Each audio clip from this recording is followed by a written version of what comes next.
నమస్తే, welcome to Aadya TV. నేను miss వర్ణ. ప్రస్తుతం మనతో పాటు ఉన్నారు సినీ క్రిటిక్ విజ్ఞాన్ గారు. హలో విజ్ఞాన్ గారు. ఎస్, రామ్ చరణ్ గారి దగ్గర నుంచి ఒక న్యూస్ బయటకు వచ్చింది. ఆస్కార్ ఈవెంట్ కోసం రామ్ చరణ్ గారు యుఎస్ వెళ్ళారు అని. సో వాస్తవమేనా? వెళ్ళారా? అంటే యాక్చువల్గా చెప్పట్లా వీళ్ళు మనకు బయటికి ఏదో సర్ప్రైజ్ ఇద్దామని, కానీ ఆయన సడన్గా యూఎస్ వెళ్ళాడు. నెక్స్ట్ అక్కడ ఆస్కార్ ఈవెంట్, యాక్చువల్గా ఆస్కార్ ఈవెంట్ అయితే March 24th ఉంది బేసిక్గా.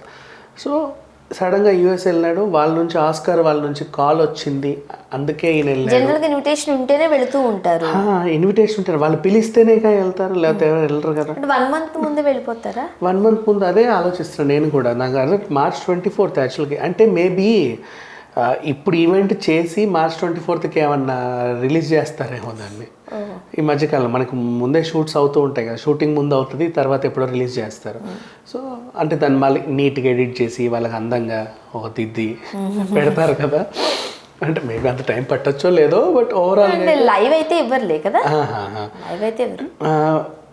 లైవ్ కూడా రెడీ చేసి పెట్టుకొని ఇప్పుడే జరిగినట్టు కూడా ఇచ్చిన ఆశ్చర్యం లేదు. సరే, ఏదేమైనప్పటికీ ఓవరాల్గా వాళ్ళ నుంచి కబురు వచ్చింది అంటే అందరికీ డౌట్ ఏంటంటే అవార్డు ఇస్తేనే ఇక కబురు చేస్తారు, ఊరికైతే చేయరు.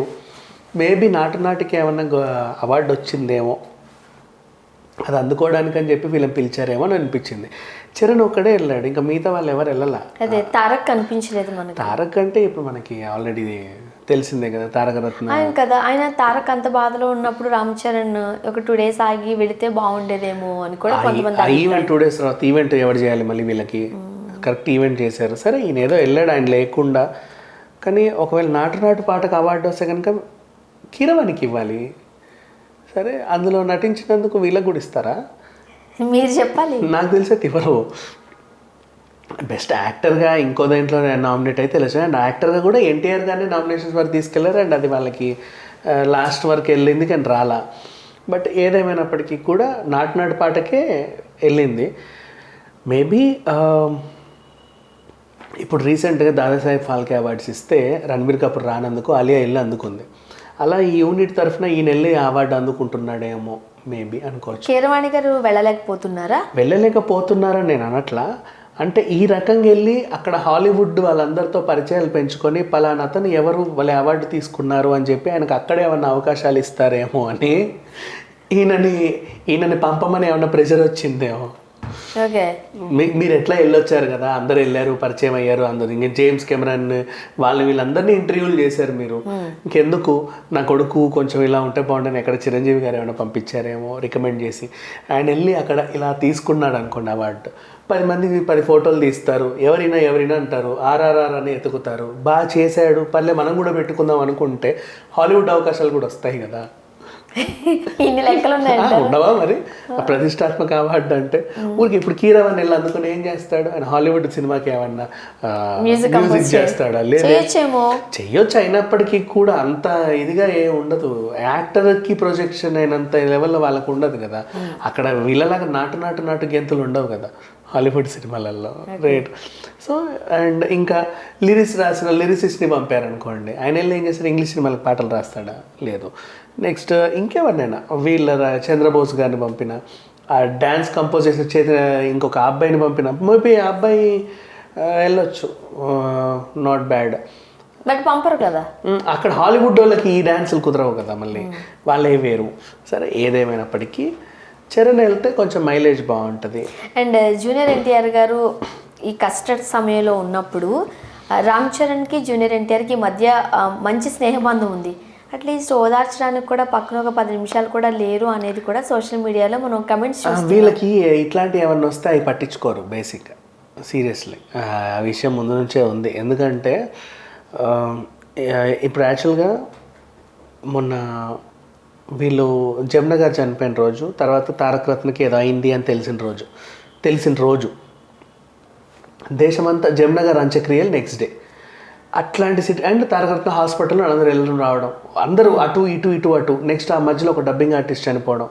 మొత్తం అందరూ ఒక మూడ్లో ఉంటే 2 తెలుగు రాష్ట్రాల్లో వీళ్ళు వరంగల్ వెళ్ళి పార్టీ చేసుకున్నారు. వాళ్ళ సక్సెస్ మీట్ అని. ఆ సక్సెస్ మీట్ అన్న పని బాగా ఉద్ధరించారా అంటే లేదు. దాంట్లో ఏమన్నారు, రవితేజ చిన్న హీరో అని చెప్పి చిరంజీవి అనడం, రవితేజ లాంటి హీరో అన్నాడు కాబట్టి ఆ డైలాగ్ అందరూ పర్లేదు, ఇంకెవరైనా అనుంటే ఏంటి పరిస్థితి చరణ్ అనడం. సో అక్కడ కూడా వివాదమే అయింది. ఈ రకంగా చూసుకుంటే ఇప్పుడు అండ్ మొన్న కూడా ఇంకోటి చిరంజీవి బ్లడ్ బ్యాంక్ తరఫున ట్రూ లెజెండ్ అవార్డు ఒకటి వచ్చింది. కరోనా టైంలో చాలామందికి సేవలు చేశారు అని చెప్పే దాంట్లో అవార్డ్స్ ఇస్తే చిరంజీవి బ్లడ్ బ్యాంక్కి ఒక అవార్డు వెళ్ళింది. ఆ అవార్డు అందుకోవడానికి చిరంజీవి రావాలి, లేకపోతే అది మెయింటైన్ చేసే దాంట్లో వీళ్ళ స్వామినాయుడు అని ఒక ఆయన ఉన్నాడు, ఆయనకు రావాలి. ఈ సంబంధం లేకుండా రామ్ చరణ్ వెళ్ళి తీసుకున్నాడు ఆ అవార్డుని. అండ్ నెక్స్ట్ అంటే ప్రతి దాంట్లో ఈయనని ప్రొజెక్ట్ చేస్తూ మొన్న ఏదో బిజినెస్ మ్యాన్ అవార్డు కూడా వచ్చింది.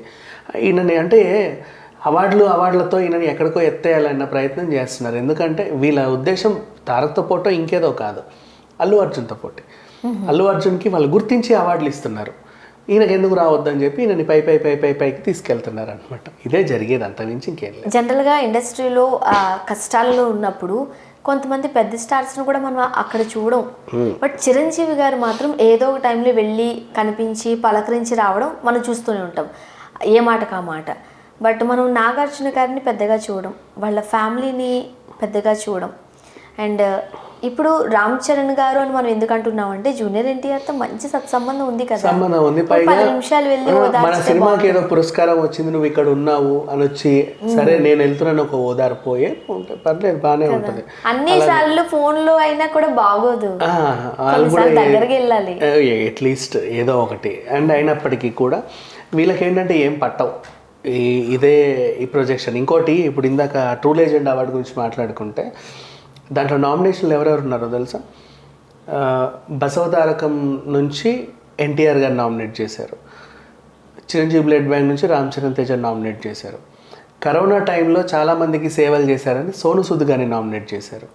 నెక్స్ట్ ఆడవాళ్ళకి శానిటరీ ప్యాడ్స్, ఎక్కడెక్కడో ట్రైబల్ ఏరియాలో ఉండే వాళ్ళకి శానిటరీ ప్యాడ్స్ ఇచ్చి వాళ్ళకి అవగాహన నేర్పించి శానిటరీ మిషన్స్ని డొనేట్ చేశాడు. రూరల్ ఆడవాళ్ళకి ప్రాబ్లమ్స్ వస్తున్నాయని, ఎవరు? అక్షయ్ కుమార్ గారు. నెక్స్ట్ తాప్సీ కూడా చాలా సేవాకార్యం చేస్తుంది కానీ బయటికి పడదు, దాన్ని గుర్తించారు కొంతమంది. తాప్సీ కూడా ఉంది. ఇప్పుడు ఈ 5గురిలో సోను సూద్, తాప్సీ, అక్షయ్ కుమార్, రామ్ చరణ్, ఎన్టీఆర్ ఉంటే అవార్డు ఎవరికి ఇస్తావు బ్లైండ్గా చెప్పు? సోను సూద్. ఎందుకంటే చాలా అందరూ చేశారు, బట్ ఎక్కువగా చేసింది మాత్రం సోను సూద్ కదా. అండ్ సరే ఇప్పుడు సోషల్ మీడియాలో ఈ 5 ఫోటోలు వేస్తే ఎవరికి ఎక్కువ ఓట్లు పడతాయి? సోను సూద్కే కదా. కానీ విచిత్రం ఏంటంటే రామ్ చరణ్ తేజకి ఇచ్చారు, ఇస్తారు అదంతే. అది జరిగిందంటే కొనేవి అన్నీ ఇచ్చేవి ఏమి ఉండవు బేసిక్గా. సో ఈ రకంగా చూసుకుంటే అండ్ సోను సూద్ గారు మూవీ అది చేస్తున్నప్పుడు కూడా ఇప్పుడు నేను నిన్ను కొట్టాను అనుకో జనాలు నా మీద తిరగబడతారని కూడా చెప్పారు, గుర్తుందా ఆ టైంలో? అయినా సరే ఆయనకి రాలేదు మరి. సరే పోనీ ఆయన నెక్స్ట్ ఇంకా ఓటింగ్లో నెక్స్ట్ లిస్ట్లో కూడా అక్షయ్ కుమార్ గారు ఉంటారు, ఈయన ఉండటం అది జరిగింది అంతే. అలాగే జరుగుతూ ఉంటాయి. ఇప్పుడు బయటికి వెళ్ళి కూడా తెచ్చుకున్న సినీ క్రిటిక్ అవార్డులు, ఆ అవార్డు ఈ అవార్డు ఇవన్నీ గోల్డెన్ గ్లోబు, ఆ ఈబు ఇవన్నీ కూడా కొనుక్కొని తెచ్చుకునే తప్ప ఎవరో ఎక్కడి నుంచి వెళ్ళి గుర్తించి హే నేను గుర్తించాను ఇలారా ఈ అవార్డు తీసుకుని ఎవరు చెప్పాల. అన్ని కమర్షియల్ అవార్డ్సే. ప్రతిష్టాత్మకంగా ఇచ్చేది ఒక ఆస్కార్ మాత్రమే, దానికి ఇలాంటివి వెనకాల బల్ల కింద చేతులు పెట్టే కార్యక్రమాలు ఉండవు, వాళ్ళు గుర్తించి. బట్ అది కూడా చెప్పారు కదా ఆస్కార్ కూడా అమ్ముడు పోయిందా, ఆస్కార్ కూడా అంటే వీళ్ళకి వస్తే అమ్ముడు పోయిందా అనే క్వశ్చన్ ఉంటుంది. ఎందుకంటే ఏ కోసాన చూసినా RRRకి ఆస్కార్ అవార్డు వచ్చే అవకాశం లేదు. సినిమా మొత్తం కంటిన్యూటీ మిస్టేక్లు. అండ్ నెక్స్ట్ 2 దేశాల మధ్య చిచ్చులు, బ్రిటన్కి ఇండియాకి మధ్య చిచ్చు. అండ్ నెక్స్ట్ అదేంటిది ఓవర్ యాక్టింగ్. ఇప్పుడు నువ్వు ఒక ఓవర్ యాక్షన్ చేయాలంటే ఫర్ ఎగ్జాంపుల్స్ నీ హీరో ఇలా గుద్దితే బిల్డింగ్ కూడా పడిపోవచ్చు. అలా చేయాలనుకుంటే నువ్వు హీరోకి ఎక్స్ట్రా పవర్స్ ఇవ్వు. ఆ మ్యాన్, ఈ man, bat man, spider man, ఇంకేదో మ్యాన్, ఐరన్ మ్యాన్ అని ఇవ్వు. అప్పుడు వాడు బిల్డింగ్ నీకు బద్దలు కొడితే, బిల్డింగ్ పగిలితే వీడు ఒక సూపర్ పవర్ ఉన్న హీరో కాబట్టి బిల్డింగ్ పగిలింది అనుకుంటాం. రామ్ చరణ్ తేజ ఎన్టీఆర్ ఇట్లా కొట్టగానే కొండ బద్దలు అయిపోతే ఎలా ఉంటుంది? కామెడీగా ఉండదు. అంటే హీరోతో నువ్వు చేయించాలంటే నీకు గివ్ హిమ్ ఎక్స్ట్రా పవర్స్. వాడికి ఎక్స్ట్రా పవర్స్ ఇచ్చు, ఆ క్యారెక్టర్స్కి ఎక్స్ట్రా పవర్స్ ఇస్తే వాళ్ళు ఏం చేసినా చెల్లుద్ది, పీపుల్ కూడా విజిలేస్తారు. ఏమి లేకుండా ఒక నార్మల్ మనిషి అలా వచ్చి ఇలా కూర్చొని ఇలా అనగానే అవన్నీ అవుతే వింతగా చూస్తారు. అది ఇక్కడ వాళ్ళకి చెల్లుద్ది కానీ అక్కడ చెల్లదు, వాళ్ళు దగ్గర కూడా రానివ్వరు. బట్ అన్నిటిలా వస్తున్నాయంటే కొనుక్కుంటున్నారు అవార్డ్స్ అంతే. Thank you so much.